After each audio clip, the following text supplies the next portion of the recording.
Les bienfaits de l'ail, comment faire de l'ail un aliment plus que bénéfique pour notre corps. Il fonctionne comme un médicament mais de manière naturelle. Il a sa dose quotidienne, mais il a aussi ses effets indésirables, dont nous allons vous parler. Il existe des façons de le consommer pour profiter au maximum de ses bienfaits, et nous allons vous les présenter toutes dans cette vidéo. Ce qui arrive à vos organes lorsque vous en mangez, cœur, estomac, circulation. Comment l'ail réduit les symptômes chroniques dans votre corps. Nous allons vous révéler un grand secret sur la façon d'activer ses composants et de le préparer dans vos repas pour éviter que son effet ne soit coupé. Combien de clous de girofle vous devez manger par jour? Et si vous êtes une personne qui n'aime pas l'ail, nous allons vous donner quelques conseils pour éviter ses effets indésirables. Commençons.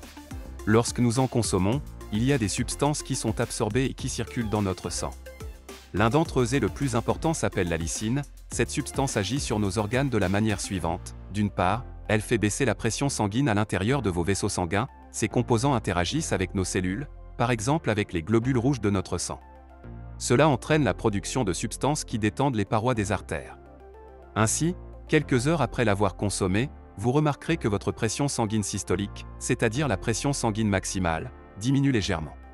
Le fait de manger de l'ail tous les jours permet à votre propre corps de contrôler plus facilement votre tension artérielle, ce qui, à long terme, peut réduire le risque de complications liées à l'hypertension artérielle, telles que les crises cardiaques et les accidents vasculaires cérébraux, ou les accidents vasculaires cérébraux. Mais n'oubliez pas que l'ail aide, mais qu'il ne fait pas de miracle. N'arrêtez jamais de prendre les médicaments pour la tension artérielle et le cœur que votre médecin vous a prescrit. En outre, l'ail améliore votre circulation, fait en sorte que votre sang circule dans vos vaisseaux de manière plus organisée et plus libre et, en même temps, fait en sorte que vos plaquettes, qui sont les cellules qui, lorsqu'elles s'agglutinent, forment des thrombus ou des caillots sanguins, fonctionnent mieux et se collent les unes aux autres. Cela réduit le risque de thrombose et de caillots. Il est également important de connaître ses effets et ses bienfaits anti-inflammatoires.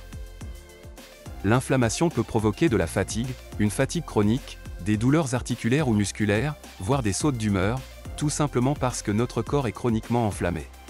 Une petite étude réalisée à Harvard a montré que les personnes qui consomment de l'ail tous les jours ont une diminution des marqueurs d'inflammation dans leur sang. Un autre effet est que l'ail peut réduire le cholestérol. La lysine a le pouvoir de réduire le taux de LDL. Le mauvais cholestérol. Ceci, associé à son effet antioxydant et à son effet sur la circulation sanguine, réduit le risque de formation de plaques d'athérome ou d'athérosclérose. En d'autres termes, l'ail aide à nettoyer vos artères. En outre, la consommation d'ail peut améliorer le fonctionnement de votre cerveau, les antioxydants et autres substances qu'il contient permettant à vos neurones de mieux communiquer entre eux. Cela permet de prévenir les maladies causant la démence, comme la maladie d'Alzheimer. Pour ajouter aux bienfaits de ce merveilleux produit, certaines études ont montré que sa consommation quotidienne avait des effets antitumoraux et anti-cancer. Les antioxydants qu'il contient et le sélénium aident à neutraliser les substances toxiques que nous produisons chaque jour dans notre corps, appelées radicaux libres, qui sont des substances oxydantes, c'est-à-dire des substances qui endommagent notre ADN et sont responsables de diverses maladies telles que le cancer, le vieillissement, qui, bien que n'étant pas une maladie, augmentent le risque de diverses maladies, notamment le vieillissement malsain.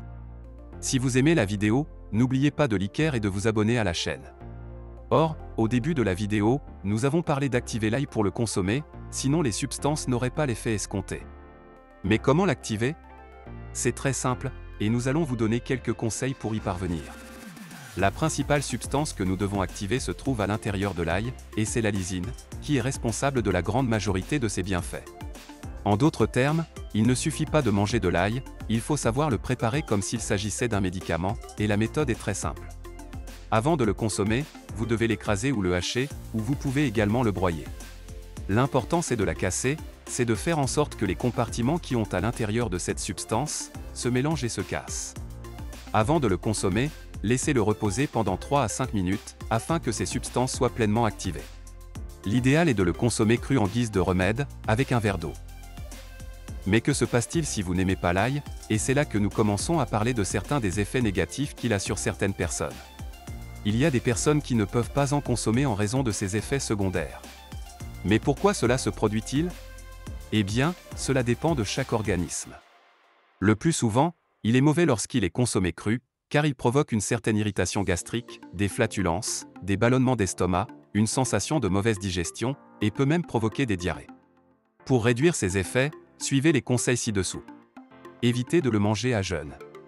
Essayez de le mélanger ou de le cacher avec d'autres aliments, ou de le chauffer à un peu moins de 60 degrés et pendant moins de 3 minutes, vous pouvez mettre un peu d'huile d'olive, mais pas trop.